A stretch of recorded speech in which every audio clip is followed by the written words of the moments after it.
Morning, people. Afternoon, evening, wherever you're listening. I've woke up and thought, let's just get straight online because I want to talk about yesterday. Obviously, I did a reaction. I was out yesterday. You know, it's the first time I've watched it in a pub for a while, and it's definitely going to be one of the last times. I never see Arsenal win when I watch it in the pub. I actually blame myself yesterday for not going to the game or watching it at home or watching it in the studio because for me, I have seen now the last 4 games at a pub and Arsenal have lost or drew every single one.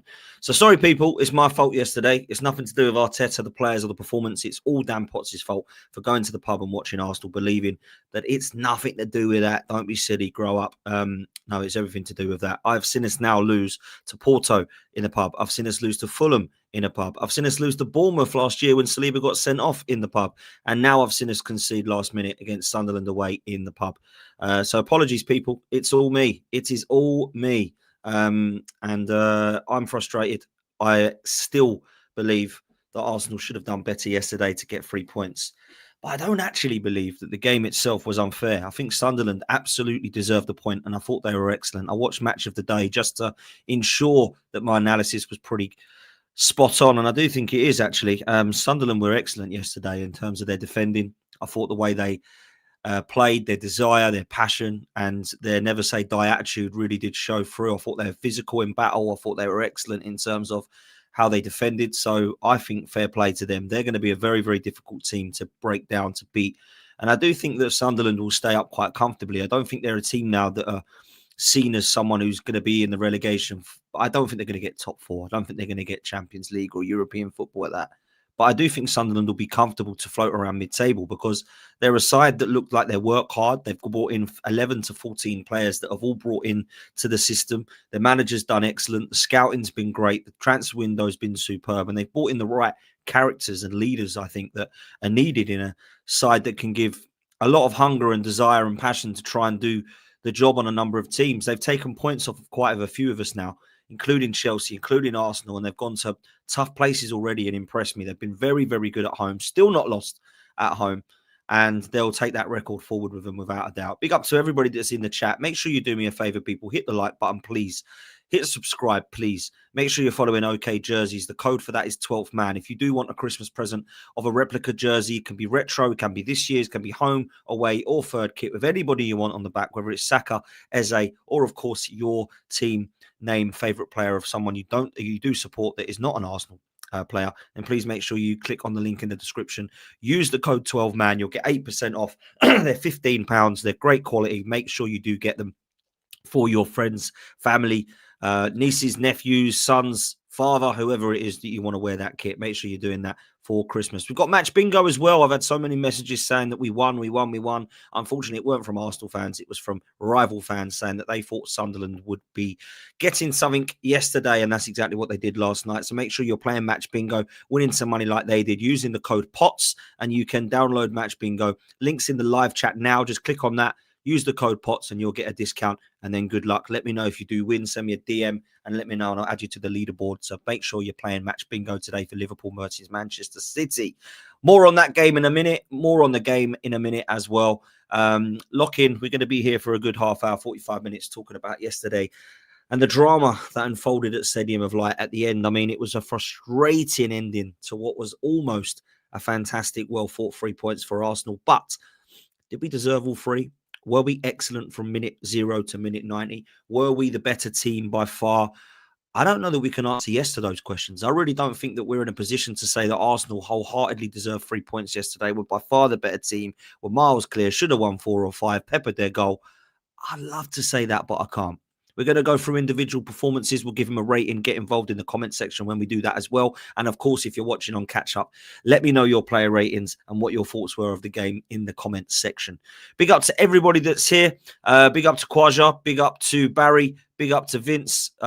Make sure you are hitting like and subscribe, people. Big up to the mods. Big up to Carol. Hope you're well. Big up to Ishi and everyone else who's watching, of course, on Catch Up as well. Enjoy your weekend. Today's game is going to be huge. I know there's more than just one, but trust me, the only one people are talking about is Manchester City versus Liverpool at the Etihad. I think City win this 2-1. Let me know your thoughts in the comment section about what you think of this game. Almost 100 people in here already. Make sure you hit like and subscribe. Let's get into the game. The team lineup, it picked itself. Let's be real. It picked itself. There's nobody that can tell me they would unhappy with the lineup. We've got so many attacking players out at the moment that I do think we'll come back to that because it affected us, but I don't think it means that we can make the team lineup very unpredictable at the moment. I think everybody knew what the 11 would be. We went with David Raya in goal. We went with Timber and Calafiori as our fullbacks. Gabriel and Saliba stayed as the centre-back partnership. And we went into midfield with Zubamendi, Rice and Eberechi Eza. On the right-hand side was Saka. The left-hand side was Trossard. And through the middle, Marino for the injured Gyökeres. So there was no real shock there. There's no surprise to me. I wasn't stunned by the fact that any of those started. I do think that a lot of them look tired, though. And a lot of people will laugh when I say this. But when you travel to Burnley away, then you travel to Prague away, then you travel to Sunderland away, it is very different to going to Brentford, Fulham and Palace away. Very, very different. And Arsenal have actually trekked quite a way already this season. We've gone to Anfield. We've gone to Old Trafford. We've gone to St James's Park. We've gone to Sunderland. We've gone to Burnley, which means there's only really Leeds, City and Everton that we need to go to now. Everywhere else, pretty much we've done. So we're going to be around the Midlands and London and South for the rest of the season. That's got to be a bonus for us in terms of lack of travel. It has to be. So it's been 3 tricky away games, which means we were going to be tired. Could we have rotated more against Prague? Potentially. Could we have done more in the game from the bench? Potentially. There's only really Ethan Nwaneri and Max Dowman from an attacking sense that could have come on. Because you can't tell me you want to bring on Ben White to win a game. You can't tell me you want to bring on Lewis-Skelly to win a game, Mosquera to win a game, Nkapie to win a game, Norgard to win a game. I don't think we had the quality on the bench this time for the first time in a while in terms of the attacking sense to bring on. Because as much as I think that Ethan and Dowman are quality, they're 15-year-olds and 17-year-old lads that we're asking to win games at Stadium of Light. That's not really ideal. We would have loved to have brought on Kai Havertz. We would have loved to have brought on a Noni Madueke, maybe a Gabriel Martinelli, but we didn't have those options. So I don't think we can blame the bench today. I don't think we can blame injuries. It's not an excuse. It's the way it is. But I do think that with Gyökeres coming on, Havertz, Jesus, one of those guys coming on, that would have given us a little bit of something because I felt that we might have needed that. Now, instead, we bought off Eza, we'll come on to in a minute, for Mosquera. Now, that's fine if you want to do that, but make sure you don't drop points.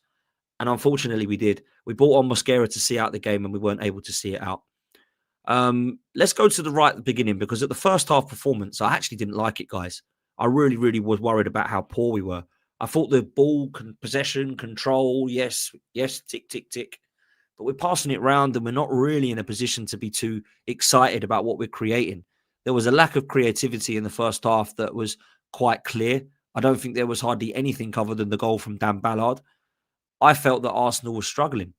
I think the attack was there, but it weren't really creating. There was no flair. I thought Saka was one of the poorest players in the first half. I thought Eza was one of the poorest players of the whole 90. And Trossard in the first half wasn't really getting into the game. Marino was putting himself about. And then there's the incident which people are saying was harsh. Some thought it was a penalty. Some says it wasn't. Marino gets elbowed by Dan Ballard. I actually agreed with Alan Shearer on Match of the Day. I didn't think it was a penalty. I've got to be honest, I didn't think it was. I just think Marino's got to do better there. I don't think he can allow Dan Ballard to be the better of him. I understand that an elbow's gone up, but it's not malicious. It's not intent. He's not deliberately done that. He's gone up, jumped up with his arms to head the ball, and he's actually come out better off. So I actually feel like it was a fair challenge, header, bit of defending, if you want to say that. Marino goes rolling around on the floor. We actually look at it and think, is that really necessary? He's obviously trying to get the referee to believe that he's been elbowed and potentially go to VAR to review it. I don't think it was even needed to be reviewed. I thought it was a bit of defending, and unfortunately that happens when you go up for the ball. Sometimes you get a clatter, you might get an arm, you might get an elbow, but he's not got up and gone boom. If he would have done that, it would have been a clear red card and it would have been an absolute penalty. But I don't think that he's deliberately, maliciously gone to elbow Marino in the head. Some might think differently. That's fine. That's your opinion. I don't think so. I really don't. I just don't think we're looking at that believing that he's deliberately gone to hurt or injure Marino. I just don't think that's right, personally. So I have to look at that realistically and say it play on. And I felt like Sunderland were in a position where they actually did get hold of the ball and cause some problems. I felt like they were always a little bit dangerous on the break. Not that they were peppering our goal, but at the same time, I did feel like they had a little bit of control in that first half, and that was not something that I feel many of the Arsenal fans were used to. many of the Arsenal fans expected. I think everybody expected a tough game. I'm not saying this would have been a 4 or 5-0, but I look at the scenario of how Sunderland have been at home, and that's kind of why I expected it to be 2-1 to Arsenal, which was my prediction, which was so nearly true, and so wished it would have been true. Dan Ballard had a point to prove, says Barry. I actually agree with Barry. I think he did, and I think he proved the point. I thought he was an excellent performance from him. Clear man of the match, by far the best defender on the pitch. Got the goal as well. I don't think you can really say anybody had a better game than him. I thought he was outstanding for them, and fair play. I felt like the first half needed something to give us a kick. And what I mean by a kick was a kick up the backside.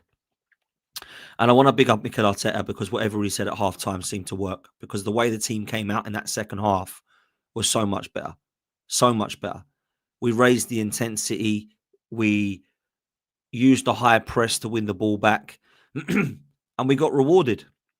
The first goal they scored was actually pretty poor from Arsenal, if I'm honest. It was a real disappointing goal to concede. Take nothing away from Ballard and take nothing away from Sunderland. It's a great goal on their half. But on our part, I thought it was poor. Now, everybody's going to be talking about Zubimendi. I don't think that is a yellow card. I think it's crazy. You might even say that he's won the ball and it's not a foul. But the referee, he gives it, and from there, Sunderland score. Now, I'm not saying that that's the reason they score. It's the referee's fault, because Arsenal have still got to defend better than that. Declan Rice, I thought he was phenomenal in the second half, but he loses his man in the first half there. He loses Dan Ballard. He's not quite looking at where he is, and he gets in behind, and it's a fantastic finish, it has to be said. I think we need to do better there. I think we need to defend that better. I don't think we were great in that moment, defending as a department, as a team, which is something we've been so proud of over the last few weeks. I don't think we can be the same in every single moment of every single game. But at the same time, it's poor. It has to be. What's Sports Boy saying here in capitals? I love it when people put stuff in capitals. It's like they're shouting at me. What have I said that's wrong? I don't understand all this. There's 27 games to go. We're top and didn't lose. We're not going to win every game. Madness. Geez, Potts. What's happened then? What have I said? I don't get it. Has he watched something else? Where have I? What's going on? I'm not sure what he's trying to say here. Maybe he's missed me with someone else. I haven't lost my head, or we're not going to win every game. It's madness. Geez, Potts. Can someone explain in the chat what's happened? I've missed something, I think. Is he watching me? Is he watching somebody? He must be watching someone else. Please come back to me, Sports Boy, and tell me what I've said that's it's infused you, because you're obviously in capitals screaming at me. I don't know what I've said. I'll let you come back to me, because I think he must be. He's not happy I'm doing a reaction video after a draw. What do I do then? Keep quiet and just leave it? I don't quite get it. I've missed something there. So look, it's I don't quite get that one. I'll let you respond, Sports Boy. You're in the chat, so I'll let you defend yourself. I don't quite know why you're ranting, but maybe you're annoyed that we drew. Look, I do feel like that first half goal, it could have been avoided. I think Declan Rice needs to look at his runner better. I think that we do need to look and be a little bit more resolute in that moment. But we're going to concede goals, guys. We're going to. I said we concede. Everyone said 3-0, 2-0, 3-0, 2-0. I said 2-1. Unfortunately, we conceded 2, not 1. So frustrating. That's what it was. And I think fair play, because Dan Ballard deserved it. I thought he was really good. I've got to say, really good. So fair play to him, and deserved the goal, deserved the performance, and deserved the man of the match. We go to half time, and as I say, the intensity completely changes in the second half. Mikel Arteta gets into the players. I do think he's had 100% an impact on that second half. I think he's managed to get the team up for it more. I think the intensity definitely was raised. I thought the press was superb from every player, from front to back, and I thought we were clearly the better side in the second half. However, take nothing away from Sunderland. They defended fantastically. They showed fight. They showed passion. They showed the desire to want to take something from the game. And that's exactly what they got. But before that equaliser, there was a lot of good things from Arsenal and a lot of chances to actually score more goals. If I'm honest, in the first instant Zubimendi hits the bar. It's an absolutely superb shot. And it's so close to hitting that kind of lower end of the bar where it goes in so nicely and bounces back up into the roof of the net. I was so hoping that was going to be the case. But Zubimendi, I thought, actually really turned it on in the second half. I didn't think he was great in the first. I thought he was excellent along with Rice in the second half. And I think we controlled and dominated that midfield battle, which was something we so needed to do in the first half. And I'm not sure we did. But in the second half, I thought it was a hell of a lot better. And we get ourselves back into the game. Now, for everything that Rice was at fault for the first goal, absolutely was made up for with the goal that we scored to equalise, because it is a mistake in midfield from Sunderland, but Declan Rice was absolutely brilliant there. That is what I love about Declan Rice, the destroyer, off the ball, the interceptions, the tackling. There isn't nobody better in the league, in my opinion, when he's on form. I think he's absolutely brilliant in that sense.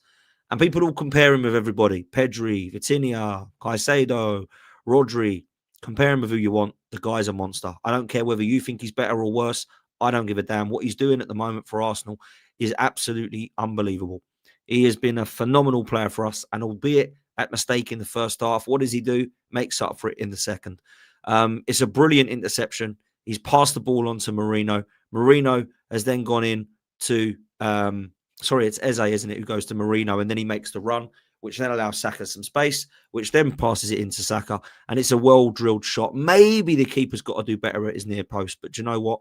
It was pretty much unsavable, in my opinion, from Saka, who made sure of it and buried it. I don't think he had a great game, Saka, in the first half. I really don't. I thought he was one of the worst. In the second, he picked it up, and he was good. I thought he definitely improved massively. And on that right-hand side, I think Timber and Saka are really getting used to each other. So that has to be said. I thought he was very good in the second half, picked it up. And that's his goal that he needed. He's obviously scored against in the Champions League, in the Carabao Cup. And he needs more goals, Saka. He needs goals and assists into his game, because he hasn't quite had it. He hasn't quite had it enough, in my opinion. Look, I personally do feel that goal gave Arsenal what they needed in terms of belief that they could get back in to win the game. And I do think it knocked the confidence of Sunderland a little bit. I just think we had so much control, and I think we were so much better than them, that I think it actually got to their heads a bit and they dropped. And I don't really know in the second half any other chances that Sunderland had that were clear cut. I thought Arsenal were definitely the better side in the second half. It was very even in the first, and the way Sunderland fought and battled, I can understand why people say they deserve something out of it. And I do believe that it won't be Arsenal that struggle there. It will be every team that struggle there, because they are a very, very good side. They've made that place hostile. They've made that place a fortress.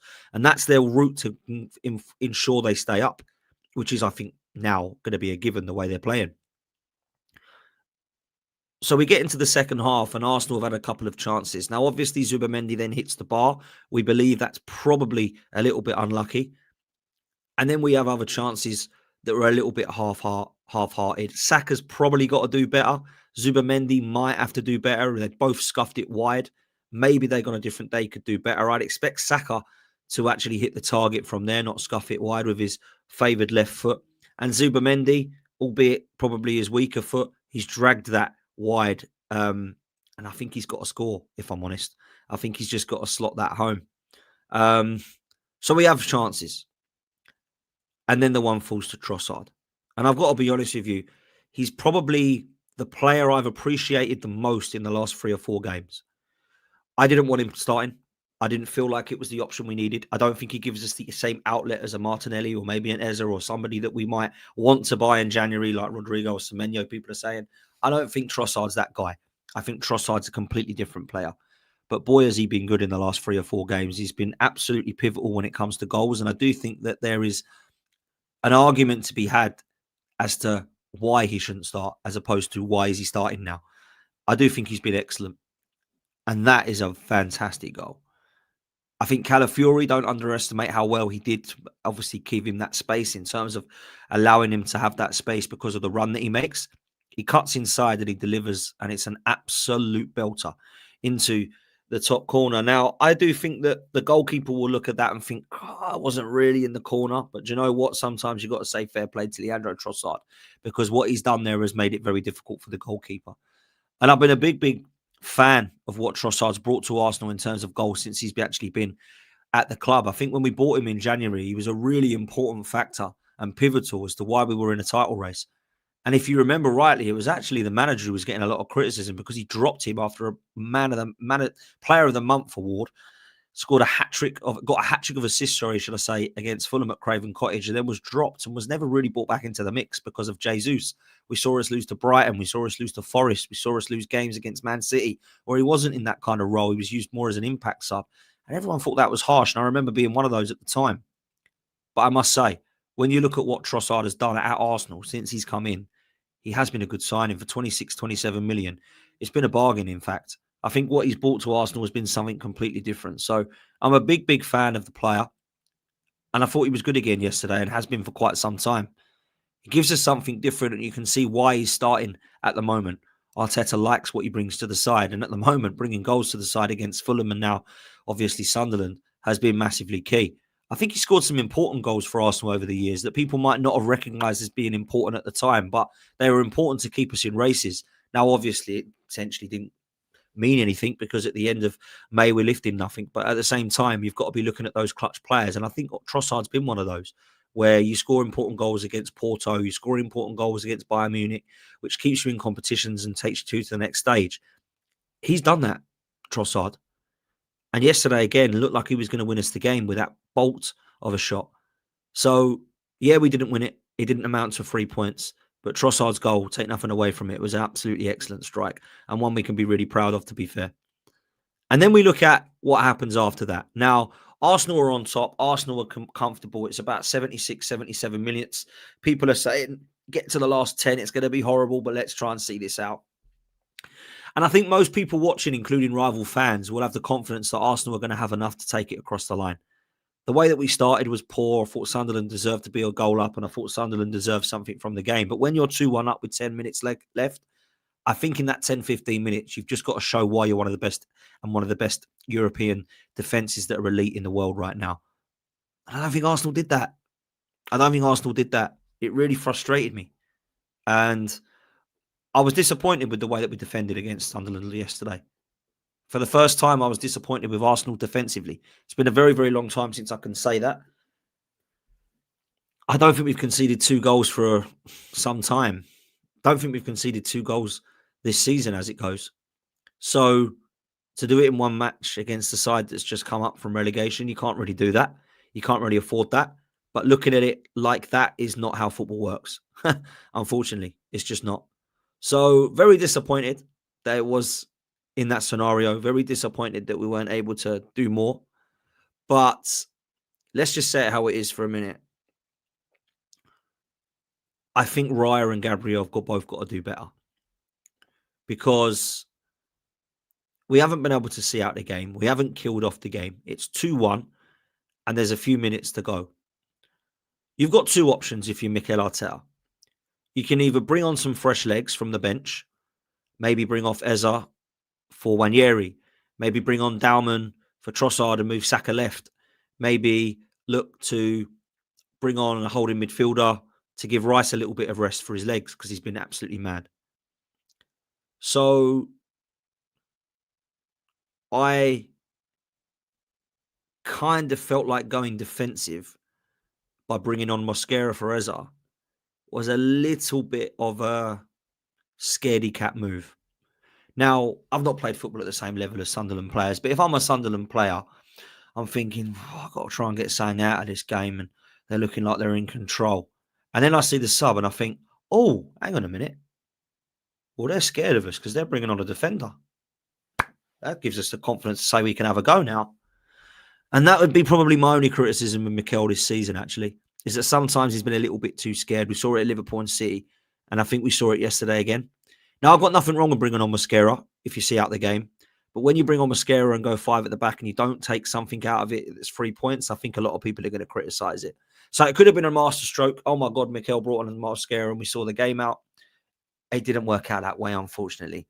We allowed them to come up to us a bit and we gave them the confidence to say, oh, you're going to keep coming at us? Well, we're a bit scared. So we bring on centre-backs. We believe you're going to score. Goal. And that's frustrating. That's frustrating me.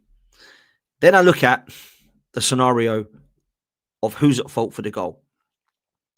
First of all, I want to say big up to Brian Brobby because it is a physical centre forward that's going to cause some problems this season for them.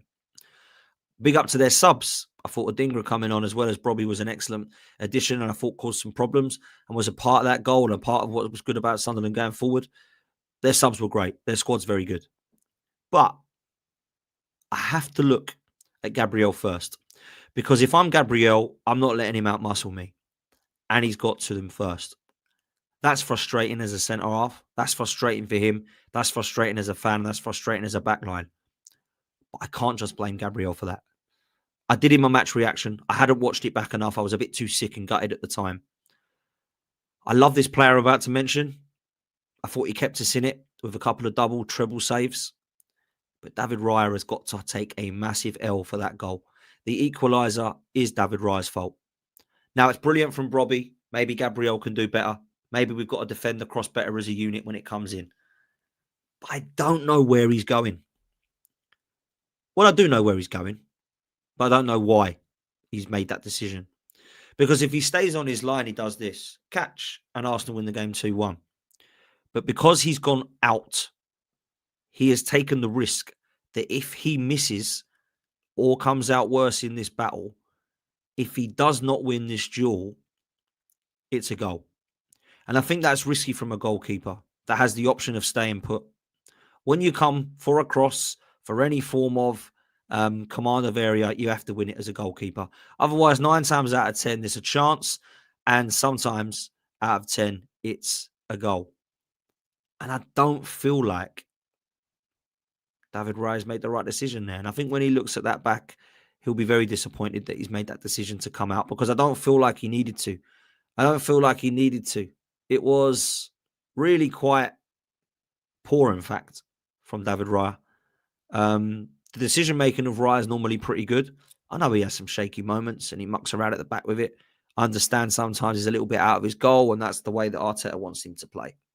But I thought he got it wrong. There was no need for him to come rushing out. He could have stayed on his line. It wasn't that he was free one-on-one and he had to come out and make himself big. It wasn't a scenario where he has no faith in his defence, so he's got to be the guy to come and claim it because the defenders aren't good enough. I would be David Raya thinking, I fancy Gabriel to win this. Oh, we ain't. Oh, well, I'm here to catch it. Instead, what he's done is he's gone to try and help Gabriel out because he doesn't believe he's going to win it. He then loses it, which means that because he's lost it, Raya's not in position. So therefore it goes. And I was really surprised by that decision from Raya because normally his decision-making has been on point this year. He's been an excellent, consistent player for us. He's made some really important saves over the last 12 to 18 months about keeping Arsenal in games and winning Arsenal games. But as much as people might say he's won us a point because of the saves he's made, I think he might have lost us 2, if I'm honest. I think he might have lost us 2. So it's a shame because actually I didn't feel like Raya had a bad game. It was just a mad moment. It was a bit of a rush of blood to the head. A little bit of a, I've made this decision. I probably know it's wrong, but I've got to come out now. And he's not been able to deliver. And that frustrated me because I actually felt like he was a player I was bigging up only a few minutes prior when he was making saves. That goal, fair play to Brobby. Disappointed with Gabriel, but really and truly I'm disappointed more with the decision-making of David Raya. And it's kind of killer, really. It's killed us. It's frustrated us. It's got fans talking about why potentially we're going to crumble this season. It's got rival fans excited again that Arsenal and Arteta are not going to do anything and that Arteta's not the man. We go into the international break, and if there's a draw today at the Etihad, nothing has changed from last week. That's what we've got to hope now. Any of those teams win, it could be a different story. You've got Chelsea, Liverpool, and Manchester City that are all very, very similar on points. And I do think that'll be the top 4 still. I do think Chelsea, City, Arsenal, Liverpool will be the top 4 in some form of order. So Liverpool and City have made that an even more important game to win. I think whoever wins that will really fancy their chances of taking Arsenal on for the title. I don't think they just see Arsenal in the title race. I'm not saying that this early, but I do think that it's clear that we're the favourites, and I still stand by that, but we are, even after yesterday's performance. But I can understand why people are losing their heads. I'm not. I'm actually quite calm. I'm normally one of those who's ranting and raving, as people know and watch me. But I ain't going to sit there and say that Mikel Arteta ain't the guy now and that he's got to go. I ain't going to tell people that the title race is done. I ain't going to tell people that we crumble at every opportunity. But those people that are, they have a justifiable reason as to say that, because Arteta hasn't proven he's the guy. Arteta has proven that we've crumbled before, and Arteta hasn't been able to get us across the line. So when people say that, don't start abusing them. That's their opinion. That's what they think. Hopefully, we're proven that Arsenal are going to win and it don't matter. That yesterday doesn't matter. It was part of a point that made us champions, as opposed to the 2 points we lost that lost it for us. Let's hope that it's a good point in the end, because it needs to be. We had to win. It was a massive, massive opportunity for us. Now, there is a little bit of me that has a question mark about our mentality at times. Why have we conceded 2 goals against Sunderland away when we look comfortable in every other game? Did the pressure get to us? Is there a mentality issue? Well, of course, I've still had those question marks. I still have the question marks that Arteta might not be the guy. Of course I do. I've never had that out. You don't have to be Arteta in now. Oh, now I'm out again because we drew. Oh, I'm in now. You have to make up your decision. And my mind is that until this guy wins at something, I can't be convinced that he's the guy to take us forward. That's always been my opinion. Whether we lose 4-0 to Sunderland, beat Sunderland 7-0, or draw 2-2 like we do, my opinion doesn't change on this 1-1 game. 300 people in here. Make sure you hit like and subscribe. We got nowhere near enough likes, people. Come on, this is actually embarrassing. We've not even hit 100. That is scary. I thought we would have about 150 by now, but we're not even on 60. Let's get it up to 150 likes. All you need to do is click the like button and hit subscribe. If you do want to chat in the comment section, you'll have to be a subscriber, so please make sure you do that now. And make sure you're following both of our sponsors. Match Bingo is in the live chat. Click on that, download the link, use the code POTS, and see you there. Good luck. If you win, let me know. Make sure you're following OK Jerseys as well. If you do want to get a Christmas present, they are replica jerseys, but they're very good quality. They're a hell of a lot cheaper. You get anybody on the name of the back that you want. Eza, Saka, Saliba, Rice, Gabriel, whoever your favourite player is, make sure that you get it on there. Or, of course, if you're watching and you are not an Arsenal fan, then you can get your team and name and number on the back as well. Big up to Aaron, who's in the chat. Big up to Kwaja. Big up to Gaza. Big up to Terry. Big up to Andrew. Big up to Duke. And everyone else that's listening, of course, on catch up as well. I hope you're all doing well. Let's move to some player ratings, shall we? David Raya. Unfortunately for me, David Raya would have been getting quite a good score of a 7 out of 10, but I've got to give him lower than that because of the mistake. Now, that's only going to put him down to a 6. He had a good game. He made a good couple of double saves, but I'm not going to say that David Raya was a 4 because of that decision. He was actually pretty good. Unfortunately, he has to take an L for the goal and the equaliser. So for me, he gets a 6. Let me know what you would give him in the live chat now and in the comment section. What are you giving David Raya out of 10? I'm going to go 6 because I felt like the majority of the game he was comfortable. We're looking at that last split second of him making a mistake. And I don't feel like David Raya deserves to get anything lower than that just because of that mistake. That's all I'm giving it for. Could still get higher because he was good. I can't give him higher than that because he was at fault for the goal, which essentially lost us those couple of points. So let's be realistic here.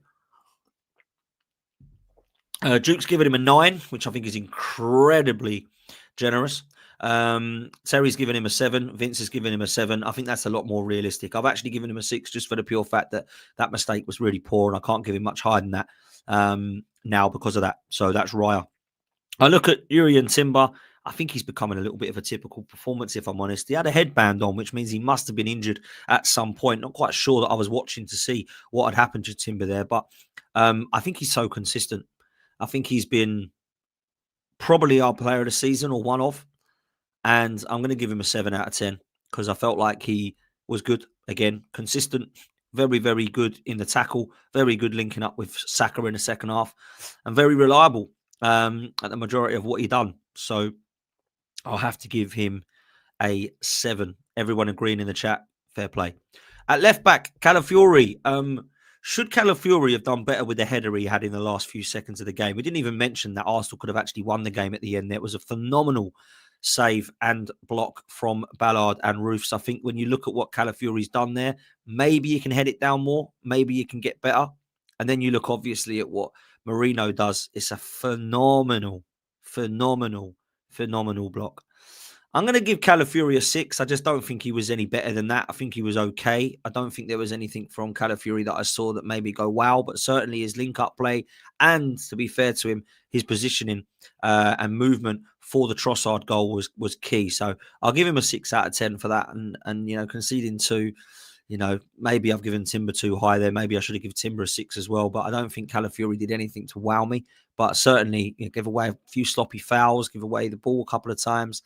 I think it's a 6, and people in the chat are agreeing. So we'll go from there. At the back, Gabriel and Saliba.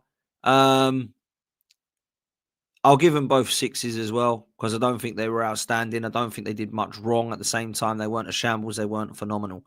Gabriel's got to do better for me. Some people might give him lower because of the getting out muscled, but he was defensively pretty solid again. So I'll give them both 6s. I don't give people halves, 5.5, 7.5. It's either 5, 6, or 7, right? So that's what I'm doing. I'll give them both a 6. I don't think they were outstanding. I think the whole of our back line, to be fair, gets a 6. I don't think any of them were like, wow. Conceding 2 goals is not good. You can't give your defenders 7s, 8s, and 9s, in my opinion, when you do that. So that's what I'll say. Moving into midfield, I thought Zubimendi was poor in the first half. I would have given him probably a 4 or a 5. I didn't think he was very good at all. Second half, raised it, picked it up. Without a doubt, picked it up. I'll give him a 7 because I felt like he definitely picked it up in the second half, and I thought he was instrumental in a lot that we did moving forward. I thought he was very, very good with the ball, and hitting the bar was very, very unlucky. Should have done better in front of goal for that, as I said, scuffed it wide. But I'll give him a 7 because I didn't think he was horrendous like some. A lot of 6s, some saying 5 in the chat. Fair play. I don't think Zubimendi was unbelievable, but certainly was one of our better players in the second half, I thought. Moving on to Rice, he made that mistake, but he made up for it with the goal. I'll give him a 7 as well. I thought him and Zubimendi in midfield actually dominated in the second half and made it a hell of a lot easier for us to control the game. So I've got to be fair and give both of them a 7. I thought they were good. And I felt like Rice proved once again how he's a machine. I don't know how he's still going. I don't know how he hasn't broken down yet. And touch wood, as I am now, that he isn't going to. My big worry about Declan Rice is that Thomas Tuchel's not going to look after him in the next couple of games either. He's going to play every minute of those 2 games too. And I feel like he needs a rest. And I'd love for Thomas Tuchel to bring in an Elliot Anderson or maybe Adam Wharton. I'd love for Rice to have a conversation with him and say, look, I'm not well. I need a break. I'd love that. You could play me for 1 game, but don't play me for both. I have to be honest. I need to see him have a rest because he looks poo-pooed at the moment, Declan Rice. Towards the end, I just couldn't believe he was still going. It's just absolutely unbelievable. And then we come to Eberechi Eze. Oh dear, guys. Oh dear. I think it might be time to have a conversation about what's happening, if I'm honest. He's got an assist from Martinelli against Manchester City. He scored a goal against Crystal Palace. And he's set up Gyökeres against Forest and scored against Port Vale in the League Cup. So he's not had a disaster. He's not been a shambles. And I don't think he's a player that was ever going to come into Arsenal and take him to the elite next level. He was a Crystal Palace player that deserved to be taken a punt on for that much money. But I will say this. He has not wowed me. He's been pretty okay. He's been quite meaty at times. But yesterday was a worry because it's a side that I expected him to come out the better of. And he really did not. I felt he was pretty much invisible. And he had a half chance, which was a shot straight into the keeper's arms. I don't think Eze has found his feet at Arsenal yet. Now, there's nothing wrong with that because potentially at Christmas we might be having a conversation about how he's been one of our best players and most important players. But I don't think you can say honestly, whether you rate or don't rate Ødegaard, I don't think you can say that Eze is absolutely levels above what Ødegaard brings to Arsenal. I don't think he brings the same press or energy or drive. I don't think he brings the same weight of pass. I don't think he has the vision and passing range and creativity of Ødegaard. And I was hoping that although they'd be different, Eze would definitely bring us something from a low block that was creative because he can have a shot outside the box, whatever it be. He put one over, he put one into the keeper's hands, and he came off for Mosquera. I'm giving him a 5 because I thought he was poor. In fact, it could be a 4 because I think he was below average. Yeah, I'll give him a 4. People might think that's harsh, but I thought he was so bad yesterday. He's been invisible for a few games, but he was so bad yesterday, unfortunately. And I'm a big fan of Eza. Big fan of Eza. Love him, in fact. But I need to see more. I need to see more. And I don't think we have yet. Now, I'm not giving up on him. It's not been a bad signing. It's not been a waste of money. And some people want us to hear that, right? But let's be real. It ain't been great so far from Eza. Let's hope that he comes into the mix towards Christmas and the New Year. Then we move to the front three. Saka, as I mentioned, had a really poor first half. I didn't think he was good at all. In fact, I probably would have given him a 5 because I thought he was bang average. In the second, he picked it up a bit. I'll give him a 7.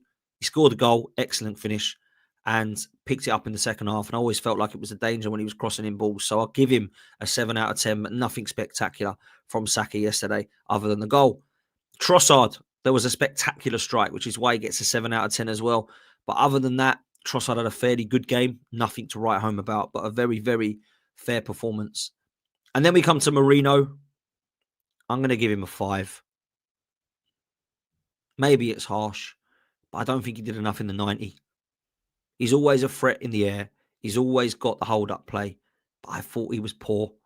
I don't think he did anything to give Arteta a question mark about who should be playing Gyökeres or Marino when he's back. And I don't think he was good enough. In fact, I think along with Eza, he was probably one of the weaker ones. It wasn't a game for him. It didn't stand out. He didn't show much of his physical attributes. I thought he was actually one of the ones that I questioned about, because something I've never questioned Marino about actually is his strength and his physical attributes that he brings. The presence up top, the link-up play. And he kind of did it, but he only did it in parts, and he was also on the floor a lot, and he come down, rolling around on the floor with the elbow, which I don't think really was a bad elbow, as I said. I don't know. Needed to see a bit more, I think, from Mikel Merino. So was a little disappointed, if I'm honest, from him. Then I look at the subs that came on. Mosquera came on, and let's be real, tried to see out the game, and it didn't happen. And that's why Mikel Arteta will get questioned. That's why the doubters will come back out saying, I don't believe he's the guy. We're going to crumble. We can't do it in big moments. Rah, rah, rah, rah, rah. And I've doubted the mentality. I've questioned whether he's the man. And unfortunately, it's just giving more ammo and ammunition and evidence that when the pressure's on a little bit, we crumbled. And that's what we did at the end there. That's what we did. So we move on to today's game. Manchester City versus Liverpool at the Etihad. This is going to be a cracker. And I'll tell you why. This is two teams that are trying to put themselves back onto being one of the favourites of going for this league. Although I believe both of them will be in the title race, whatever happens this weekend. I think the other one want to get one over the other for obvious reasons, but they'll also want to be chasing down Arsenal, who have now dropped points. So it makes this game even more interesting. It doesn't make it more exciting for Arsenal. It makes it less exciting. But what it does do is it makes it more interesting, because I need this to be a draw now as an Arsenal fan. And I don't think it's going to be. I think Manchester City win this game 2-1. Haaland will be too much for their defence. They will have players like Cherky, players like Foden that are going to come into the mix for this game. But take nothing away from what Slot's done at Liverpool in the last few games. He's made them hard to beat. He's made them a difficult outfit to come up against again. And it looks very similar last few games to the Liverpool of last season. Szoboszlai has been outstanding, probably one of the midfielders of the season so far, one of the players of the season so far. He's been absolutely brilliant. A player that I was okay with, rated when they signed him, didn't really think he'd done much. Everyone was calling him Sabozo. He's definitely not been a bozo this year. He's been absolutely superb. They brought back into their kind of Gravenberch, McAllister and Szoboszlai midfield. They've gone back to the back four, which, to be fair to them, did well last season other than Trent, Bradley, Robertson, Konate and Van Dijk. Ekitike looks like he's on form and has now been the preferred option up front. And then, of course, you've got Salah and Wirtz, who's now being played off the left, which looks like he's becoming more of his position. Against Real Madrid, he was very good, apparently, and there's been a couple of games now he's looked better out wide. Manchester City are going to have to be less vulnerable at the back at times. I think they've improved defensively, but there still can be got at. But I do think that Manchester City will have enough to win this game. I hope it's 1-1, 2-2, 3-3, 4-4. Don't give a damn. As long as they both take a point, same as us, things move forward. And we stay ahead of them by 6 and 7 points. That is what I need to be seeing.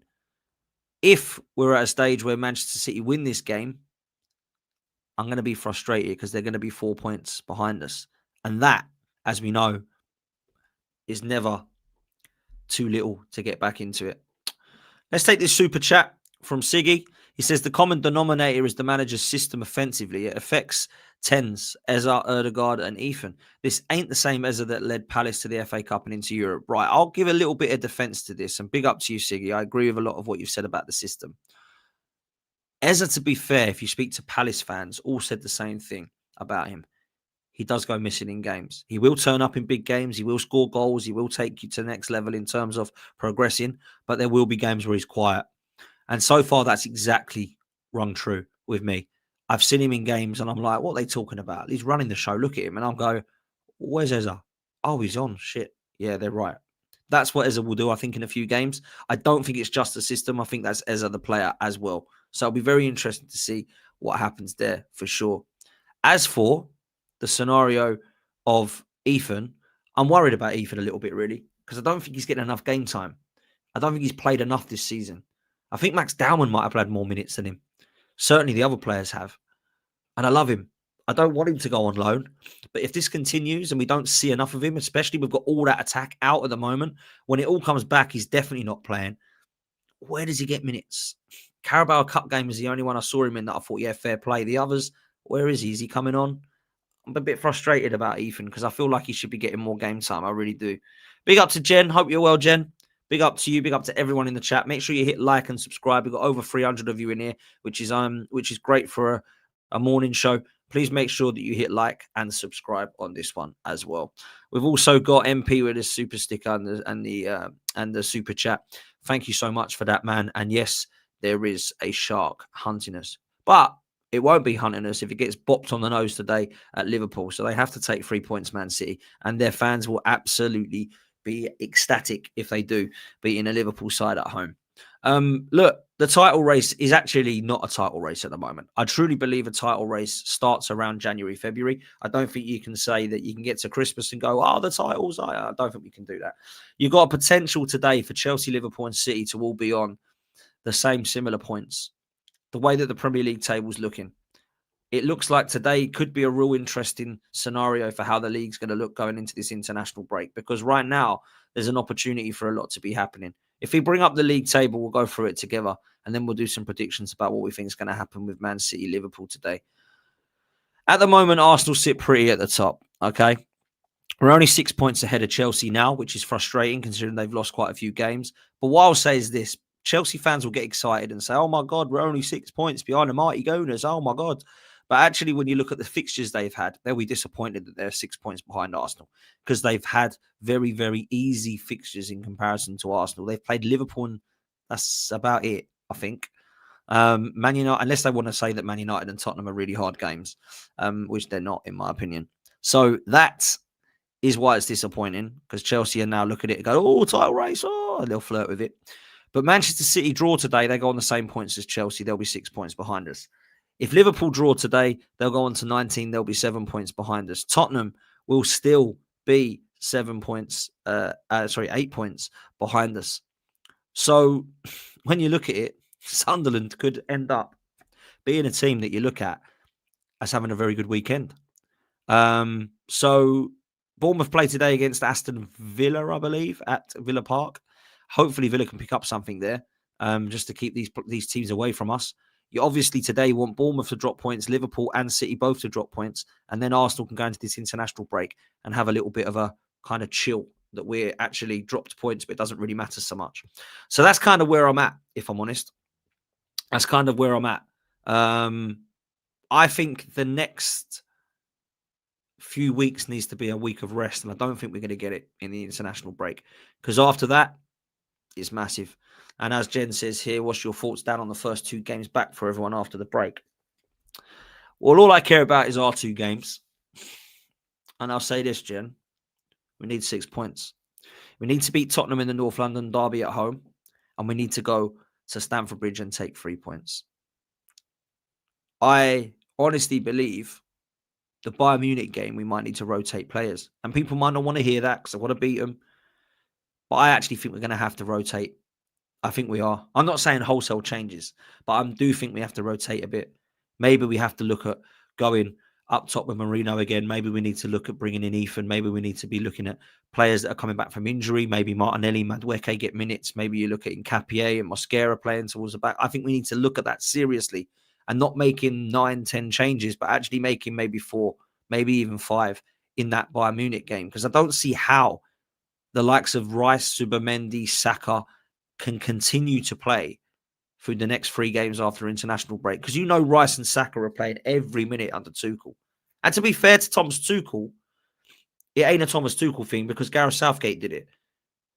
I would do it. If I was England manager, do you think I'm going to look at it, if I don't support Arsenal and go, oh, I better rest Saka and Rice. I know they're my best 2 players, but Arsenal got to try and win the title. I don't care. I'm the England manager. I'm picking who I think's best. I've got to win my game, otherwise I get sacked. So we can't sit there and go, that bloody Tuchel's playing Saka and Rice. Of course he is. Would you not? Would you not? I would. If you said to me now, you can't win all 3 of them next 3 games against Spurs, Chelsea and Bayern Munich, which one are you taking an L on? I'm taking a loss to Bayern Munich. And I'm beating the other 2 in the league. Because we put ourselves in a position now in the league where we can actually take a little bit of pressure off that. So I wouldn't really want to be seeing all these players play. I don't mind them coming on. I don't mind them starting and being bought off. Do not let Rice, Saka, Gabriel, Saliba, all these guys play 90 minutes against Bayern Munich alongside 90 minutes against Chelsea and Spurs. You just can't do that, Arteta. He's got to rotate. So that's what I think now. And I think they're massively important, all 3 of them. Don't get me wrong. But if I had to go up against one to say, let's take a little bit of an L here, I think it would have to be Bayern Munich. Now, I think we can win all of them. We're a great side. Let's just say it right. We're a great side. But we have to now put it right because Sunderland we should have been beating. Now that we've dropped points, and anyone can do that in a title race. We saw Man City drop points at Forest a few years ago. They went and won the league. It's not like we can't win the league now because we couldn't beat Sunderland, right? We've got to bounce back. And normally we'd be saying we're bouncing back from a loss. We're actually bouncing back from a draw here in the last kick of the game. So let's not start losing our heads and having meltdowns quite yet. If they start to get to a stage where we can't beat Tottenham, we can't beat Chelsea, we can't beat Brentford, we can't beat Villa, we can start having a conversation about why Arsenal might be losing it a little bit and letting it slip. But with the players we've got to come back in Madueke, in Havertz, in Jesus, who's now training, Ødegaard, people have forgotten about Martinelli, people have forgotten about Gyökeres. That's 6 attackers that are out at the moment at Arsenal. When you look to the bench right now, we've got a young kid of 15 in Dauman, a young kid of 17, 18 in Ethan. And after that, we've got defensive players. So we're going to have players back after the international break. We're going to need them. And I hope nobody else gets injured in the international break. I hope none of those players coming back to full fitness are travelling with their sides. I know Ødegaard, I don't think is. I don't think Martinelli and Gyökeres are either. So that's got to be good. Get them back now. Just get them back. That's kind of where I'm at. So let's see. Let's see what happens. Let me know in the chat right now what the score is going to be today between Manchester City and Liverpool. I think it's going to be a 2-1 victory to City, and I hope I'm wrong. I'll say 1-1, 2-2, 0-0, 3-3, 4-4, 5-5, 6-6, 7-7, whatever the hell you want. I want a draw. Please, please, please be a draw today, and we can actually go into the international break with a good bit of confidence. We've got 2-2 from Siggy. We've got 1-1 from Terry. We've got 2-2 from Kawaja. We've got a draw from Mum. Hope you're enjoying your holiday, Mum, in Eastbourne with me, Dad. Hope you are having fun, and it's great weather, by the way. Where else are we? 2-1 to City, says Unknown. I actually agree with that. 2-2 says Barry. 3-1 City. Jen reckons it'll be a 2-2 draw. Are you just going for like what you're hoping there, Jen, or do you actually believe it will be a draw? Because I am hoping it will be a 2-2 draw as well, but I think it might be City. 2-1 Liverpool, says 4Z Guna. Twisted says 3-1 City. 3-2 City, says Vince. We've got another draw at 2-2. Unknown says please be a draw. 2-1 City. 3-1 City. 2-1 City. 5-1 City. Surely that's a Manchester City fan hoping there. Anthony, big up to you. Our member says 3-0. Scoobied says 1-1 with a Haaland ACL or no. We don't want to be hoping for injuries like that. That's a bit harsh. Mafia Boss City win or a draw. 1-0 City and 4-1 Haaland. Can you believe that there are people believing that Manchester City can win 4 or 5-1? Maybe they can today. Maybe they can. We'll see. Listen, there's been well over 300 of you in here. Do me a favor. Make sure you hit like and subscribe. Now, there's 300 plus in here. and we have only just hit over 100 likes. Let's get that up to 200, please, people. Let's make sure we hit the like button now. Make sure you're following Match Bingo. Click on that now in the live chat or when I finish. Download it and make sure that you do get your code in, which is POTS. And then if you do want to get some Christmas presents from OK Jerseys and you do want to send some of your kits to your kids, your nieces, your nephews, your family members, your friends, then please do use the code 12MAN. You'll get 8% off. They're £15. You can get any Arsenal shirt with any name on the back, and you can get Retros one as well if you want Henri, Bergkamp, or Wright on some of the old shirts as well. So go and check it out. Links in the description. And we will see you next time. Man City 2, Liverpool 2, please. Come on, you Gunners.